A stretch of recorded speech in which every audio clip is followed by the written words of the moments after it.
The shower was of short duration, and when Vronsky reached Peterhof, his shaft horse at full trot, and the other two galloping along in the mud, the sun was already out again, and the wet roofs of the villas and the old lindens in the gardens on both sides of the principal avenue were dazzlingly shining. The water was running from the roofs, and the raindrops were dripping from the tree-tops. He no longer thought of the harm that the shower might do to the race-course, but he was full of joy as he remembered that, thanks to the rain, she would be alone, for he knew that Alexey Alexandrovitch, who had just got back from a visit to the baths, would not have driven out from Petersburg. Hoping to find her alone, Vronsky stopped his horses, as he always did, at some little distance from the house, in order to attract as little attention as possible, and, not driving across the little bridge, got out and went to the house on foot. He did not go to the front entrance, but went through the court. "Has the baron come?" he asked of a gardener. "Not yet, but the barunya is at home. Go to the front door, there are servants there. If you ring, they will open the door." "No, I will go in through the garden." Having satisfied himself that she was alone, and wishing to surprise her, as he had not promised that he was coming that day, and on account of the races she would not be looking for him, he walked cautiously along the sandy paths, bordered with flowers, lifting up his saber so that it should make no noise. In this way he reached the terrace which led down to the garden. Vronsky had by this time forgotten all the thoughts which had oppressed him on the way about the difficulties of his situation. He thought only of the pleasure of shortly seeing her, not in imagination only, but alive, in person, as she was in reality. He was mounting the steep steps as gently as possible when he suddenly remembered what he was always forgetting, and what constituted the most painful feature of his relations with her: her son, with his inquisitive and, it seemed to him, repulsive face. This child was the principal obstacle in the way of their interviews. When he was present neither Vronsky nor Anna allowed themselves to speak of anything which the whole world might not hear, nor, what was more, did they even hint at anything which the child himself could not comprehend. There was no need of an agreement on that score, it was instinctive with them. Both of them considered it degrading to themselves to deceive the little lad. Before him they talked as if they were mere acquaintances. But in spite of this circumspection, Vronsky often noticed the lad's scrutinizing and rather suspicious eyes fixed on him, and a strange timidity and variability in his behavior toward him. Sometimes he seemed affectionate, and then again cold and shy. The child seemed instinctively to feel that between this man and his mother there was some strange bond of union which was beyond his comprehension. In fact, the boy felt that he could not understand this relationship, and he tried in vain to account to himself for the feeling which he ought to have for this man. He saw, with that quick intuition peculiar to childhood, that his father, his governess, and his nurse, all of them, not only did not like Vronsky, but looked with the utmost disfavor on him, although they never spoke about him, while his mother treated him as her best friend. What does this mean? Who is he? Must I love him? And is it my fault, and am I a naughty or stupid child, if I don't understand it at all? Thought the little fellow. Hence came his timidity, his questioning and distrustful manner, and this changeableness which were so unpleasant to Vronsky. The presence of this child always caused Vronsky that strange feeling of unreasonable repulsion which for some time had pursued him. The presence of the child aroused in Vronsky and Anna a feeling like that experienced by a mariner who sees by the compass that the course in which he is swiftly moving is widely different from that which it should be, but that to stop this course is not in his power. That every instant carries him farther and farther in the wrong direction, and the recognition of the movement that carries him from the right course is the recognition of the ruin that impends. This child with his innocent views of life was the compass which pointed out to them the degree of their deviation from what they knew but wished not to know. This day Saraza was not at home, and Anna was entirely alone, and sitting on the terrace and waiting for the return of her son, who had gone out to walk and got caught in the rain. She had sent a man and a maid to find him, and was sitting there till he should return. Dressed in a white gown with wide embroidery, she was sitting at one corner of the terrace, concealed by plants and flowers, and she did not hear Vronsky's step. With her dark curly head bent, she was pressing her heated brow against a cool watering pot, standing on the balustrade, and with both her beautiful hands laden with rings, which he knew so well, she was holding the watering pot. The beauty of her figure, her head, her neck, her hands, always caused in Vronsky a new feeling of surprise. He stopped and looked at her in ecstasy. But as soon as he proceeded to take another step and come nearer to her, she felt his approach, pushed away the watering pot, and turned to him her glowing face. "What is the matter? Are you ill?" said he in French as he approached her. He felt a desire to run to her, but, remembering that there might be witnesses, he looked toward the balcony door and turned red, as he always turned red when he felt that he ought to be ashamed of himself and dread to be seen. "No, I am well," said Anna, rising and warmly pressing the hand that he offered her. "I did not expect you." "Bose moi, how cold your hands are!" "You startled me," said she. "I was alone, waiting for Sarasa. He went out for a walk. They will come back this way." But though she tried to be calm, her lips trembled. "Forgive me for coming, but I could not let the day go by without seeing you," he continued in French, as he always spoke, thus avoiding the impossible vous, you, and the dangerous tu, thou, of the Russian. "What have I to forgive? I am so glad." "But are you ill or sad?" said he, bending over her and still holding her hand. "What were you thinking about?" "Always about one thing," she replied with a smile. She told the truth. If at any moment she had been asked what she was thinking about, she could have made the infallible reply that she was thinking about one thing, her happiness and her unhappiness. Just as he had surprised her, she was thinking about this. She was thinking how it was that for some time, for Betsy, for example, for she knew about her love affair with Tushkevitch, though it was a secret from society in general, all this was such a trifle, while for her it was so painful. To-day this thought, for various reasons, had been particularly tormenting her. She asked him about the races. He answered her, and, seeing that she was in a very excited state, in order to divert her mind, told her, in the tone most natural, about the preparation that had been made. "Shall I or shall I not tell him?" she thought, as she looked at his calm, affectionate eyes. "He seems so happy, he is so interested in these races, that he will not comprehend, probably, the importance of what I must tell him." "But you have not told me of what you were thinking when I came," said he, suddenly, interrupting the course of his narration. "Tell me, I beg of you."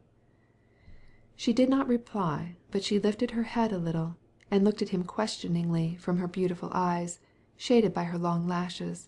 Her fingers, playing with a fallen leaf, trembled. He saw this, and his face immediately showed the expression of humble adoration, of absolute devotion, which had so won her. "I see that something has happened. Can I be easy for an instant when I know that you feel a grief that I do not share?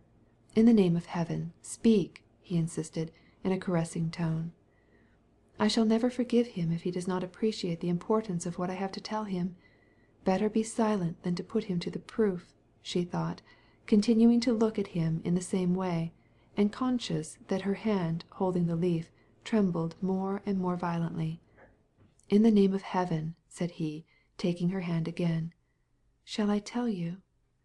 "Yes, yes, yes." "Je suis enceinte," she said in a low and deliberate voice. The leaf that she held in her fingers trembled still more, but she did not take her eyes from his face, for she wished to see how he would receive what she had said. He grew pale, tried to speak, then stopped short, dropped her hand, and hung his head. "Yes, he understands the significance of this," she said to herself, and gratefully pressed his hand. But she was mistaken in thinking that he appreciated the significance of what she had told him, as she, a woman, did. On learning this, he felt that he was attacked with tenfold force by that strange feeling of repulsion and horror which he had already experienced. But at the same time he realized that the crisis which he had expected was now at hand, that it was impossible longer to keep the secret from the husband, and it was important to extricate themselves as soon as possible from the unnatural situation in which they were placed. Moreover, her anguish communicated itself to him physically. He looked at her with humbly submissive eyes, kissed her hand, arose, and began to walk up and down the terrace without speaking. At last he approached her and said in a tone of decision, "Well," said he, "neither you nor I have looked on our relationship as a pastime, and now our fate is decided. At last we must put an end to the false situation in which we live." And he looked around him. "Put an end? How put an end, Alexey?" she asked gently. She was calm now, and her face beamed with a tender smile. "You must leave your husband and unite your life with mine." "But aren't they already united?" she asked in an almost inaudible voice. "Yes, but not completely, not absolutely." "But how, Alexey? Tell me how," said she, with a melancholy irony at the hopelessness of her situation. "How is there escape from such a position? Am I not the wife of my husband?" "From any standpoint, however difficult, there is always some way of escape. Here we must simply decide. Anything is better than the life you are leading. How well I see how you are tormenting yourself about your husband, your son, society, all." "Ah, only not my husband," said she with a simple smile. "I don't know him. I don't think about him. He is not." "You speak insincerely. I know you. You torment yourself on his account also." "Not even he knows," said she, and suddenly a bright crimson spread over her face. It colored her cheeks, brow, her neck, and tears of shame came into her eyes. "Let us not speak more of him." Vronsky had many times tried, though not so decidedly as now, to bring clearly before her mind their position, and always he had met the same superficial and frivolous way of looking at it as she now treated his demand. Apparently, there was something in this which she was unwilling or unable to fathom. Apparently, as soon as she began to speak about it, she, the real Anna, disappeared, to give place to a strange and incomprehensible woman, whom he did not love, but feared, and who was repulsive to him. Today he was bound to have an absolute explanation. "Whether he knows or not," he said, in a calm but authoritative voice, "whether he knows or not, it does not concern us. We cannot now continue as we are." "What, in your opinion, must we do about it?" she demanded, in the same bantering tone of irony. Though she had been so keenly apprehensive that he would not receive her confidence with due appreciation, she was now vexed that he had deduced from it the absolute necessity of energetic action. "Tell him all, and leave him." "Very good. Let's suppose I do it," she said. "Do you know what the result would be? I will tell you." And a wicked fire flashed from her eyes, which were just now so gentle. "Oh, you love another, and your course with him has been criminal," said she, imitating her husband, and accenting the word criminal in exactly his manner. "I warned you of the consequences which would follow from the point of view of religion, of society, and of the family. You did not listen to me.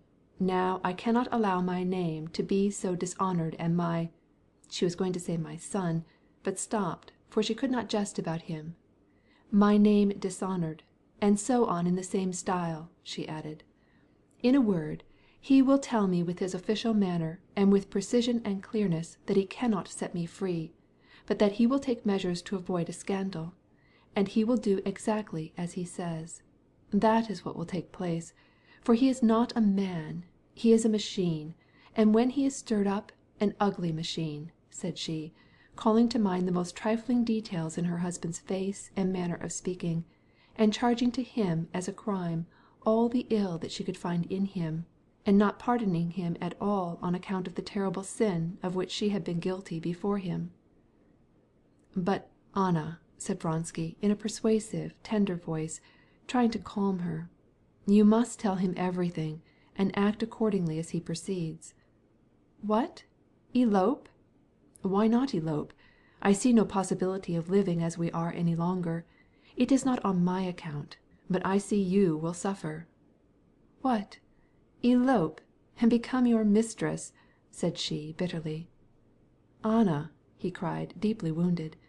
"Yes, your mistress, and lose everything." Again she was going to say "my son," but she could not pronounce the word. Vronsky could not understand how she, with her strong, loyal nature, could accept the false position in which she was placed, and not endeavor to escape from it. But he could not doubt that the principal cause of this was represented by that word "son," which she could not pronounce. When she thought of her son, and his future relations to a mother who had deserted his father, the horror of what she had done appeared so great, that, like a real woman, she was not able to reason, but only endeavored to reassure herself by fallacious arguments, and persuade herself that all would go on as before. Above all things, she must shut her eyes, and forget this terrible question, what would become of her son? "I beg of you, I entreat you," she said suddenly, speaking in a very different tone, a tone of tenderness and sincerity, seizing his hand, "don't ever speak to me of that again." "But Anna—" "Never, never. Leave it to me. I know all the depth, all the horror of my situation, but it is not so easy as you imagine to decide. Let me decide, and listen to me. Never speak to me again of that. Will you promise me? Never. Never? Promise." "I promise all, but I cannot be calm, especially after what you have told me. I cannot be calm when you cannot be calm." "I?" she repeated. "Yes, I suffer torments sometimes, but that will pass if you will not say anything more about it. When you speak with me about this, then, and then only, it tortures me." "I don't understand—" "I know," she interrupted, "how your honest nature abhors lying. I am very sorry for you, and very often I think that you have sacrificed your life for me." "That is exactly what I say about you. I was just this moment thinking how you could sacrifice yourself for me. I cannot forgive myself for having made you unhappy." "I? Unhappy?" she said, coming up close to him, and looking at him with a smile of enthusiastic love. "I am like a man dying of hunger, to whom food has been given. Maybe he is cold, and his raiment is rags, and he is ashamed, but he is not unhappy. I unhappy? No. Here comes my joy." She had heard the voice of her little boy coming near, and giving a hurried glance around her, swiftly arose. Her face glowed with the fire which Vronsky knew so well, and with a hasty motion putting out her lovely hands, covered with rings, she took Vronsky's face between them, looked at him a long moment, reached her face up to his, with her smiling lips parted, kissed his mouth and both eyes, and pushed him away. She started to go, but he kept her back a moment. "When?" he whispered, looking at her with ecstasy. "Today, at 1:00, she replied in a low voice, and with a deep sigh she ran, in her light, graceful gait, to meet her son. Seroza had been caught by the rain in the park, and had taken refuge with his nurse in a pavilion. "Well, good-bye, das vidanya," she said to Vronsky. "I must get ready for the races. Betsy has promised to come and get me." Vronsky looked at his watch, and hurried away. When Vronsky looked at his watch on the Karenin's terrace, he was so stirred and preoccupied that, though he saw the figures on the face, he did not know what time it was. He hurried along the driveway, and, picking his way carefully through the mud, he reached his carriage. He had been so absorbed by his conversation with Anna that he did not notice the hour, or ask if he still had time to go to Bryansky's. As it often happens, he had only the external faculty of memory, and it recalled to him only that he had decided to do something. He found his coachman dozing on his box under the already slanting shade of the linden. He noticed the swarms of midgets buzzing around his sweaty horses. Then, waking the coachman, he jumped into his carriage and ordered him to drive to Bryansky's. Only after he had gone 6 or 7 versts did he remember that he had looked at his watch and realized that it was 5:30, and that he was late. On that day there were to be several races. First the draught horses, then the officers' 2-verst dash, then a second of 4, and last that in which he was to take part. He could be in time for his race, but, if he went to Vronsky's, he ran the risk of getting to the grounds after the court had arrived. That was not in good form. But he had promised Vronsky to be there, therefore he kept on, commanding the coachman not to spare the troika. He reached Vronsky's, spent 5 minutes with him, and was off again at full speed. The rapid motion calmed him. All the difficulties that had confronted him in his relations with Anna, all the uncertainty that remained after their conversation, vanished from his mind. He thought with delight and excitement of the race, and how he might after all get there in time, and then again he vividly imagined the brilliant society which would gather to-day at the course. And he got more and more into the atmosphere of the races as he overtook people coming in their carriages from various villas, and even from Petersburg, on their way to the hippodrome. When he reached his quarters, no one was at home. All had gone to the races, except his valet, who was waiting for him at the entrance. While he was changing his clothes, his valet told him that the second race had already begun, that a number of gentlemen had been to inquire for him. Vronsky dressed without haste, for he never was hurried, and he never lost his self-command, and directed the coachman to take him to the stables. From there he saw a sea of carriages of all sorts, of pedestrians, soldiers, and spectators, surrounding the hippodrome, and the seats boiling with people. Evidently the second course had been run, for just as he reached the stables he heard the sound of a bell. As he reached the stable he noticed Makotin's white-footed chestnut Gladiator, covered with a blue and orange caparison, and with huge ear protectors trimmed with blue. They were leading him out to the hippodrome. "Where is Cord?" he asked of the groom. "In the stable. He is putting on the saddle." Frau was all saddled in her open box stall. They started to lead her out. "I am not late, am I?" All right," said the Englishman. "Don't get excited." Vronsky once more gave a quick glance at the excellent, favorable shape of his horse, as she stood trembling in every limb, and, finding it hard to tear himself away from such a beautiful sight, he left her at the stable. He approached the benches at a most favorable moment for doing this without attracting observation. The 2-verst dash was just at an end, and all eyes were fixed on a cavalry guardsman who was in the lead, and a hussar just at his heels, whipping their horses furiously, and approaching the goal. From the center and both ends all crowded in toward the goal, and a group of officers and guardsmen were hailing with shouts the triumph of their fellow officer and friend. Vronsky, without being noticed, joined the throng just as the bell announced the end of the race. The victor, a tall cavalry guardsman, covered with mud, dropped the reins, slipped off from the saddle, and stood by his roan stallion, which was black with sweat and heavily breathing. The stallion, with a violent effort thrusting out his legs, had stopped the swift course of his big body, and the officer, like a man awakening from a deep sleep, was looking about him, trying hard to smile. A throng of friends and strangers pressed about him. Vronsky, with intention, avoided the elegant people who were circulating about, engaged in gay and animated conversation in front of the seats. He had already caught sight of Anna, Betsy, and his brother's wife, but he did not join them, so that he might not be disconcerted. But he kept meeting acquaintances who stopped him, or told him various items about the last race, or asked him why he was late. While they were distributing the prizes at the pavilion, and everyone had gone in this direction, Vronsky was joined by his elder brother. Alexander Vronsky was a colonel and wore epaulets, and, like Alexei, was a man of medium stature and rather thick-set, but he was handsomer and ruddier. His nose was red, and his frank, open face was flushed with wine. "Did you get my note?" he asked of his brother. "You are never to be found." Alexander Vronsky, in spite of his life of dissipation and his love for drink, which was notorious, was a thoroughly courtly man. Knowing that many eyes might be fixed on them, he preserved, while he talked on a very painful subject, a smiling face, as if he were jesting with his brother about some trifling matter. "I got it," said he, "but I really don't understand why you interfere." "I interfere because I noticed you were not to be found this morning, and because you were seen at Peterhof Monday. There are matters which cannot be judged except by those who are directly interested, and the matter in which you concern yourself is such." "Yes, but when one is not in the service, I beg you to mind your own business, and that is all."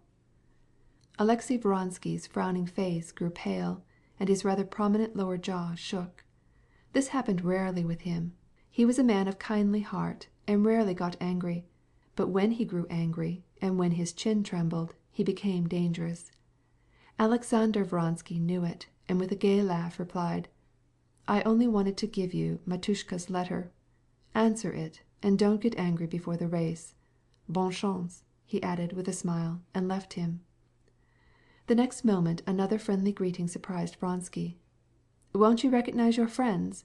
How are you, mon cher?" said Stepan Arkadyevitch, with his rosy face and carefully combed and pomaded whiskers. In the midst of the brilliant society of Petersburg, he was no less brilliant than at Moscow. "I came down yesterday, and am very glad to be present at your triumph. When can we meet?" "Come to the mess after the race is over," said Vronsky, and with an apology for leaving him, he squeezed the sleeve of his paletot and went to the middle of the hippodrome where they were bringing the horses for the handicap race. The grooms were leading back the sweaty horses wearied by the race which they had run, and one by one the fresh horses entered for the next course appeared on the ground. They were, for the most part, English horses, in hoods, and well caparisoned, and looked like enormous strange birds. At the right-hand side they were leading in the lean beauty Frau, which came out, stepping high as if on springs, with her elastic and slender pasterns. And not far from her they were removing the trappings from the lop-eared gladiator. The stallion's solid, superb, and perfectly symmetrical form, with his splendid crupper and his extraordinarily short pasterns placed directly over the hoofs, attracted Vronsky's admiration. He was just going up to Frau when another acquaintance stopped him again. "Ah, there is Karenina," said the friend with whom he was talking. "He's hunting for his wife. She is in the very center of the pavilion. Have you seen her?"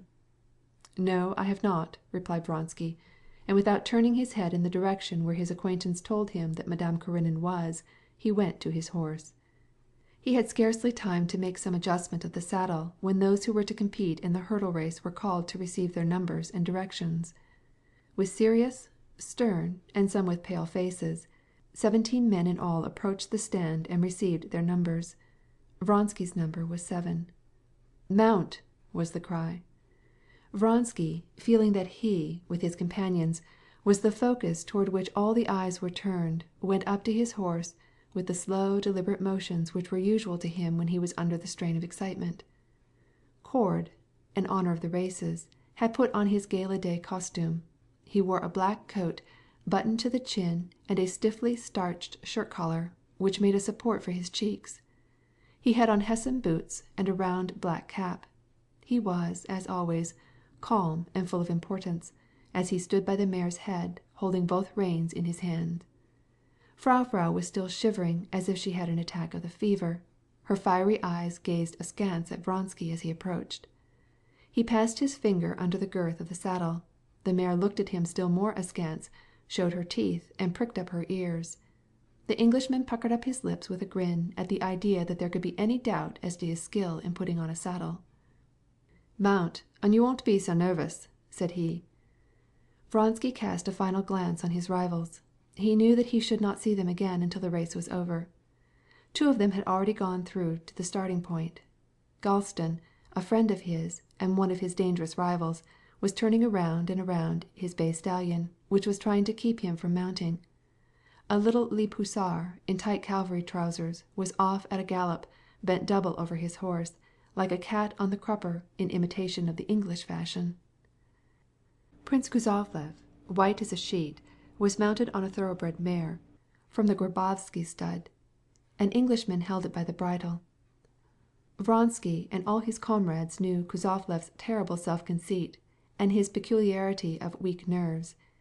They knew that he was timid at everything, especially timid of riding horseback, but now, notwithstanding the fact that all this was horrible to him, because he knew that people broke their necks, and that at every hurdle stood a surgeon, an ambulance with its cross and Sister of Charity, still he made up his mind to ride. They exchanged glances, and Vronsky gave him an encouraging and approving nod. One only now he failed to see. The most redoubtable rival, Makoitin, on Gladiator, was not there. "Don't be in haste," said Cord to Vronsky. "And remember one thing. When you come to a hurdle, don't pull back or spur on your horse. Let her take it her own way." "Very good," replied Vronsky, taking the reins. "If possible, take the lead. But don't be discouraged even to the last if you are behind." The horse did not have time to stir before Vronsky, with supple and powerful movement, put his foot on the notched steel stirrup, and gracefully, firmly took his seat in the squeaking leather saddle. Having put his right foot in the stirrup with his customary care, he then arranged the double reins between his fingers, and Cord let go the animal's head. Frau, as if not knowing which foot to put down first, stretched out her neck and pulled on the reins, and she started off as if on springs, balancing her rider on her supple back. Cord, quickening his pace, followed them. The mare, excited, jumped to the right and left, trying to take her master off his guard, and pulled at the reins, and Vronsky vainly endeavored to calm her with his voice and with his hand. They were approaching the diked bank of the river, where the starting post was placed. Some of the riders had gone on ahead, others were riding behind, when Vronsky suddenly heard on the muddy track the gallop of a horse, and Makotin dashed by on his white-footed, lop-eared Gladiator. Makotin smiled, showing his long teeth, but Vronsky looked at him angrily. He did not like Makotin any too well, and now he regarded him as his most dangerous rival, and he was exasperated at the way he galloped up behind him, exciting his mare. Frau kicked up her heels and started off at a gallop, made 2 bounds, and then, angry at the restraint of the curb, changed her gait into a trot, which shook up her rider. Cord was also disgusted, and ran almost as fast as Vronsky. The number of the officers who were to take part was 17.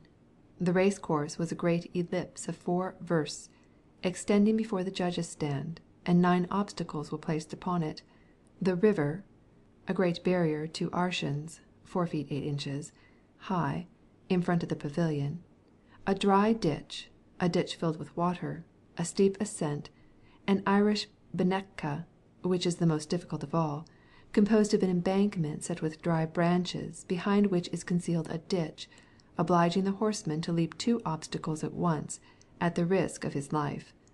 Then 3 more ditches, 2 filled with water and 1 dry, and finally the goal opposite the pavilion again.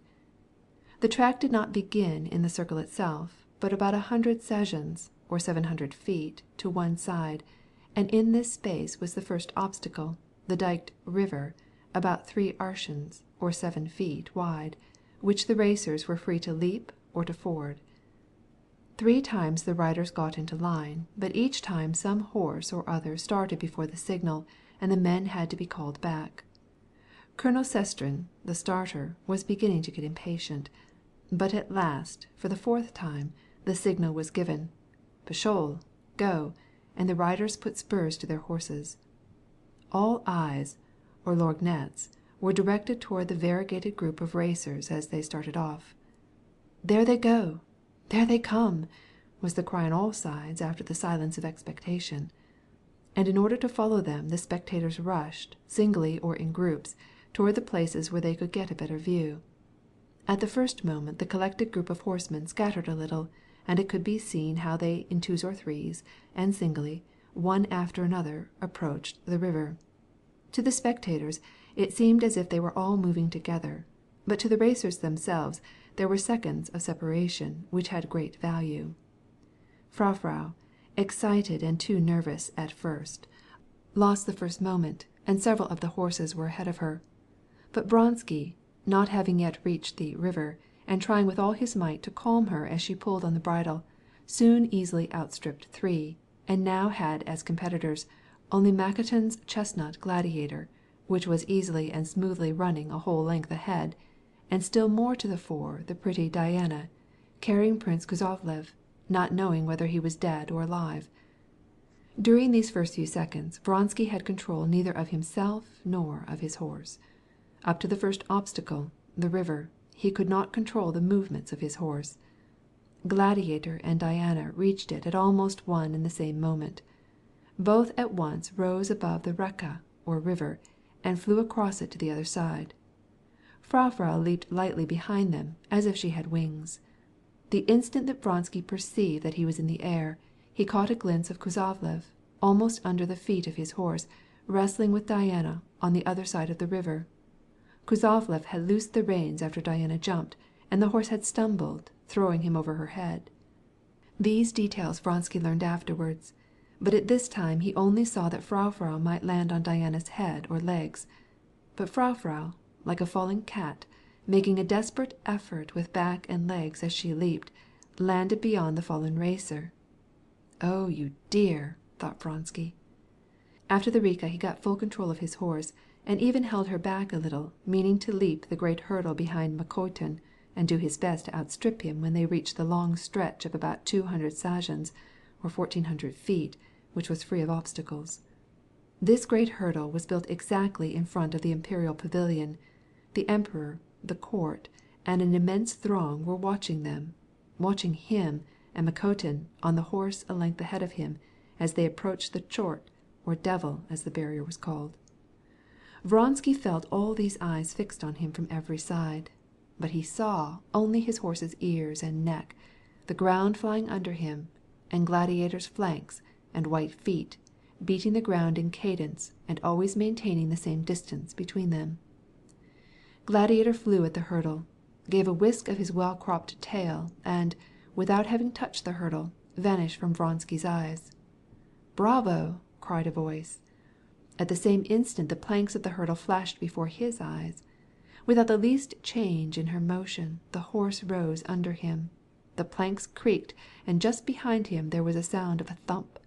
Frau, excited by the sight of Gladiator, had leaped too soon, and had struck the hurdle with one of her hind feet, but her gait was unchanged. And Vronsky, his face splashed with mud, saw that he was still at the same distance from Gladiator. He saw once more Gladiator's crupper, his short tail, and his swiftly moving white feet. At the very instant that Vronsky decided that he ought now to get ahead of Makotin, Frau herself, comprehending his thought, and needing no stimulus, sensibly increased her speed, and gained on Makotin by trying to take the inside track next the rope. But Makotin did not yield this advantage. Vronsky was wondering if they could not pass on the outside, when Frau, as if divining his thought, changed of her own accord and took this direction.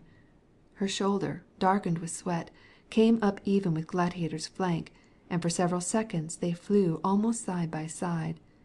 But Vronsky, before the obstacle to which they were now coming, in order not to take the outside of the great circle, began to ply his reins, and, just on the declivity, he managed to get the lead. As he drew by Makotin, he saw his mud-stained face. It even seemed to him that he smiled. Vronsky had passed Makotin, but he was conscious that he was just behind. He was still there, within a step, and Vronsky could hear the regular rhythm of Gladiator's feet and his hurried but far from winded breathing. The next two obstacles, the ditch and the hurdle, were easily passed, but Gladiator's gallop and puffing came nearer, and Vronsky gave Frau the spur, and perceived with a thrill of joy that she easily accelerated her speed. The sound of Gladiator's hoofs was heard once more in the same relative distance behind. He now had the lead, as he had desired, and as Cord had recommended, and he felt sure of success. His emotion, his joy, his affection for Frau were all growing more pronounced.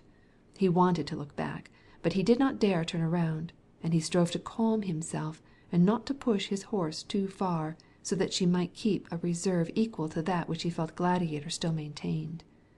One obstacle, the most serious, now remained. If he cleared that before the others, then he would be in first. He was now approaching the Irish bank Ketka. He and Frau at the same instant caught sight of the obstacle from afar, and both horse and man felt a moment of hesitation.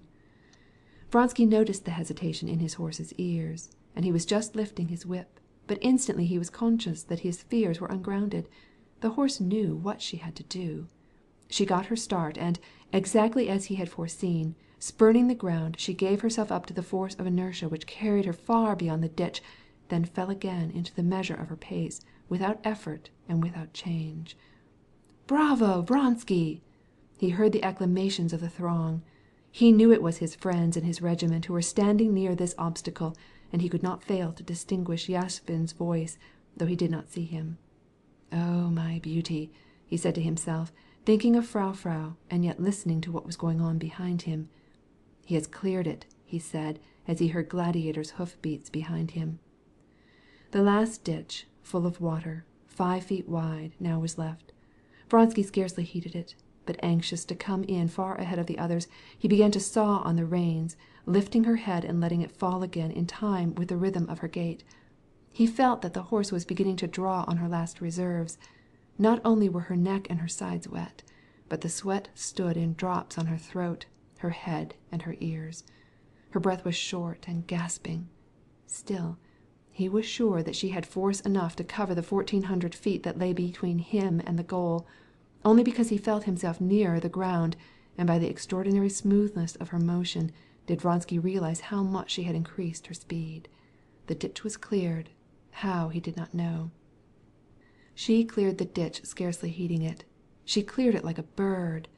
But at this moment Vronsky felt, to his horror, that instead of taking the swing of his horse, he had made, through some inexplicable reason, a wretchedly and unpardonably wrong motion in falling back into the saddle. His position suddenly changed, and he felt that something horrible had happened. He could not give himself any clear idea of it, but there flashed by him a chestnut steed with white feet, and Makotin by a swift leap passed him. One of Vronsky's feet touched the ground, and his horse stumbled. He had scarcely time to clear himself when the horse fell on her side, panting painfully and making vain efforts with her delicate foam-covered neck to rise again. But she lay on the ground and struggled like a wounded bird. The awkward movement that he had made in the saddle had broken her back. But he did not learn this till afterwards. Now he saw only one thing, that Makotin was far ahead, and that he was tottering there alone, standing on the muddy, immovable ground, and before him, heavily panting, lay Frau, who stretched her head toward him and looked at him with her beautiful eyes. Still not realizing what had happened, Vronsky pulled on the reins. The poor animal struggled like a fish, splitting the flaps of the saddle, and tried to get up on her forelegs, but, unable to move her hindquarters, she fell back on the ground all of a tremble. Vronsky, his face pale and distorted with passion, and with trembling lower jaw, kicked her in the belly and again pulled at the reins. But she did not move, but gazed at her master with one of her speaking looks, and buried her nose in the sand. "Ah, what have I done?" cried Vronsky, taking her head in his hands. "Ah, what have I done?" And lost the race, and his humiliating, unpardonable blunder, and the poor, ruined horse. "Oh, what have I done?" The people's doctor and his assistant, the officers of his regiment, ran to his aid, but to his great mortification he found that he was safe and sound. The horse's back was broken, and she had to be killed. Vronsky could not answer the questions which were put to him, could not speak a word to anyone. He turned away, and without picking up his cap, left the hippodrome, not knowing whither he was going. He was in despair. For the first time in his life, he was the victim of a misfortune for which there was no remedy, and for which he felt that he himself was the only one to blame. Yashvin, with his cap, overtook him and brought him back to his quarters, and in half an hour Vronsky was calm and self-possessed again. But this race was for a long time the most bitter and cruel remembrance of his life. The external relations of Alexey Alexandrovitch and his wife were the same as they had been. The only difference was that he was more absorbed in his work than he had been. Early in the spring he went abroad, as was his custom each year, to recuperate at the water cure after the fatigues of the winter. He returned in July, as he usually did, and resumed his duties with new energy. His wife had taken up her summer quarters as usual in a dacha or summer villa, not far from Petersburg. He remained in the city. Since their conversation after the reception at Princess Tverskaya's, he had said nothing more about his jealousies or suspicions, and the tone of raillery habitual with Alexey Alexandrovitch was to the highest degree useful to him in his present relations with his wife. He was somewhat cooler in his treatment of her, although he seemed to have felt only a slight ill will toward her after that night's conversation which she had refused to listen to. In his relations to her there was a shade of spite, but nothing more. He seemed to say, "You have not been willing to have an understanding with me, so much the worse for you. Now you must make the first advances, and I, in my turn, will not listen to you." "So much the worse for you," said he in his thought, like a man who should try in vain to put out a fire, and should be angry at his vain efforts, and should say, "I have done my best for you, burn then."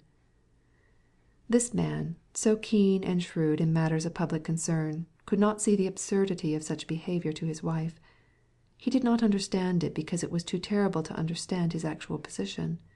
He preferred to bury the affection which he felt for his wife and child deep in his heart, as in a box locked and sealed.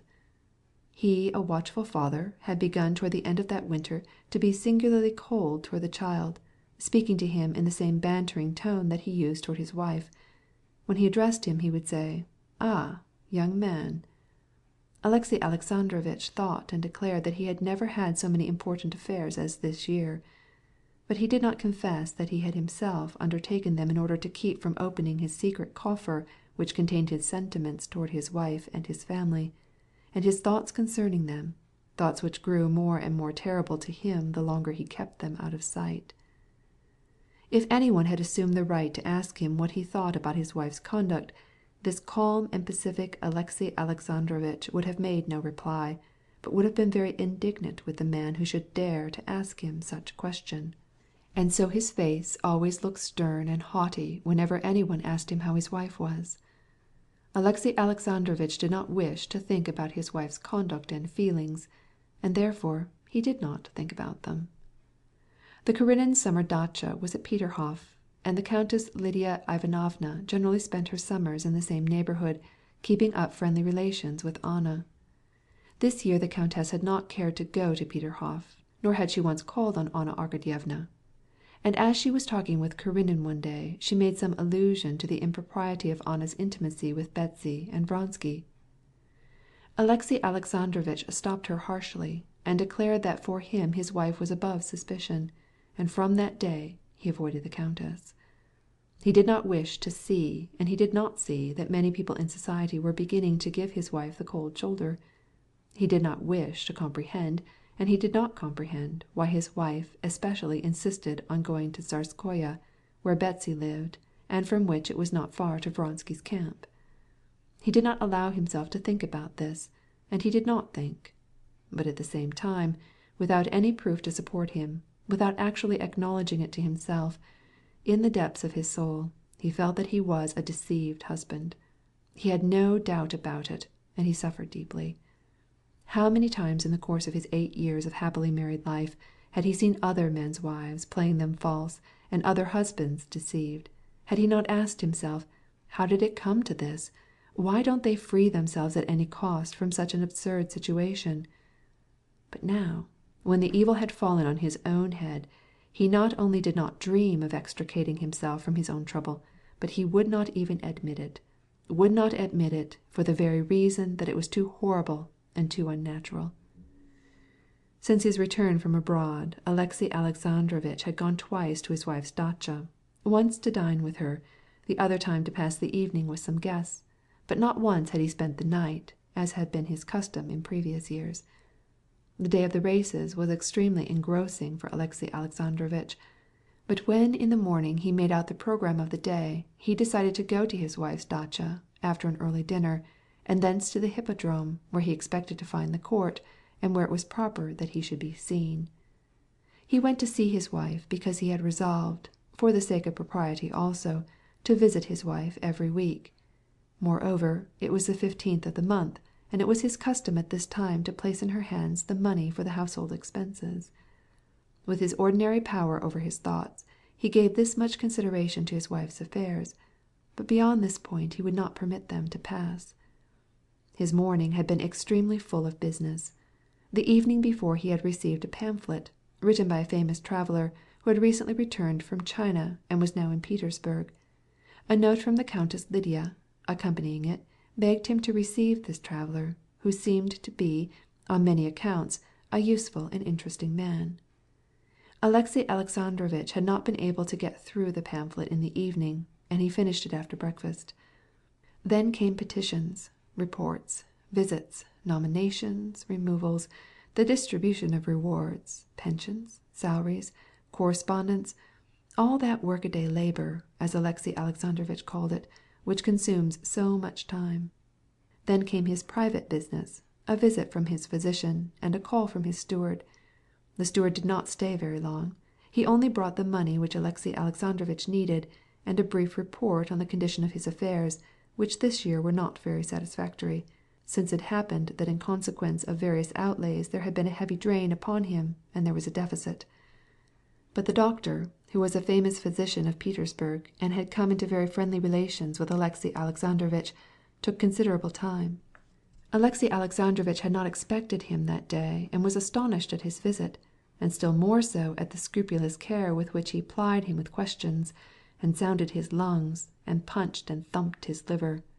Alexey Alexandrovitch was not aware that his friend, the Countess Lydia, troubled by his abnormal condition, had begged the doctor to visit him and give him a thorough examination.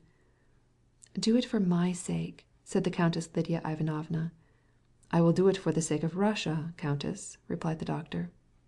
"Admirable man!" cried the Countess. The doctor was very much disturbed at Alexey Alexandrovitch's state.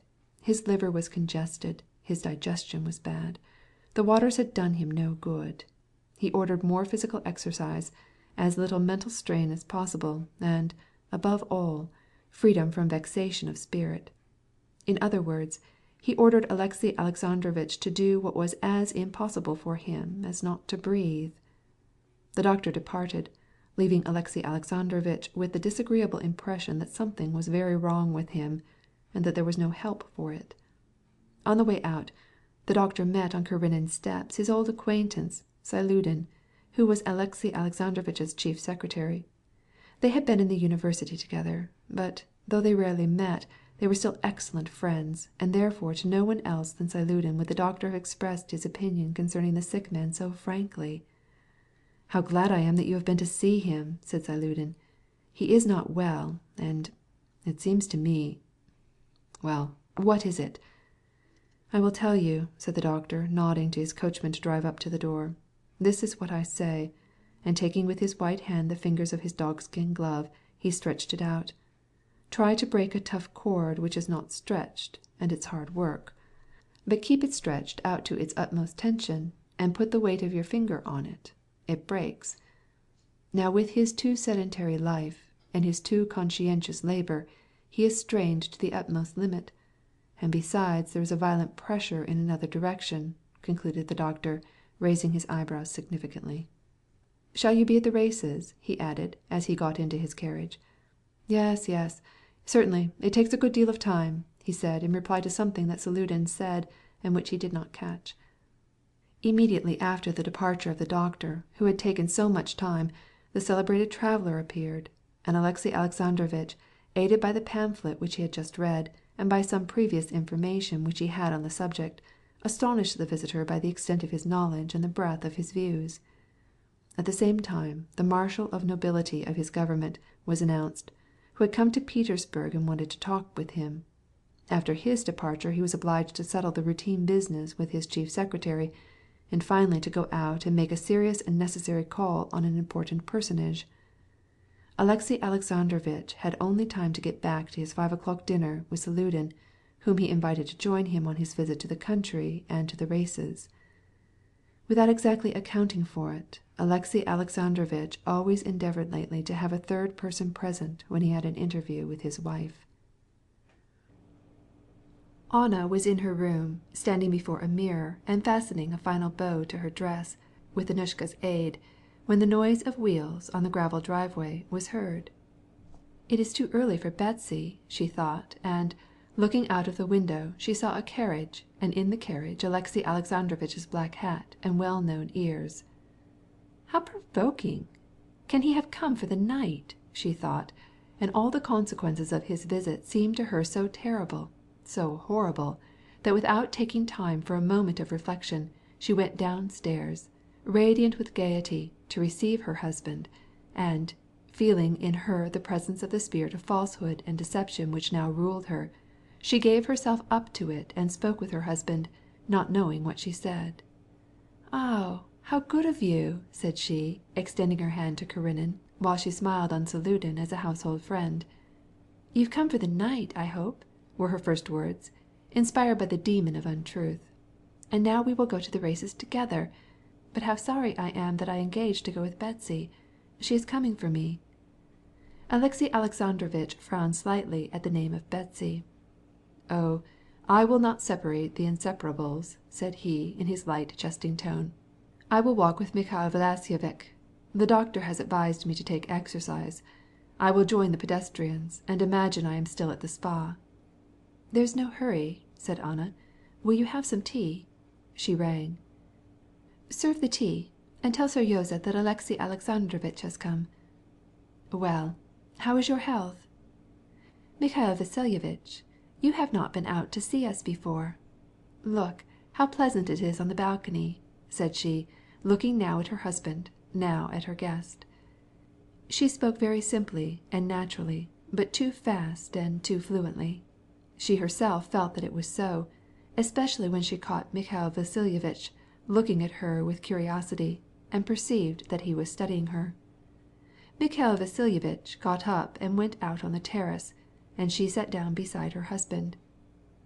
"You do not look at all well," said she. "Oh yes, the doctor came this morning, and wasted an hour of my time. I'm convinced that some one of my friends sent him. My health is so precious." "No, what did he say?" And she questioned him about his health and his labors, advising him to take rest and to come out into the country where she was. It was all said with gaiety and animation, and with brilliant light in her eyes, but Alexey Alexandrovitch attached no special importance to her manner. He heard only her words, and took them in their literal signification. And he replied simply, though jestingly. The conversation had no special weight, yet Anna never afterward could remember the whole short scene without the keen agony of shame. So Rosa came in, accompanied by his governess.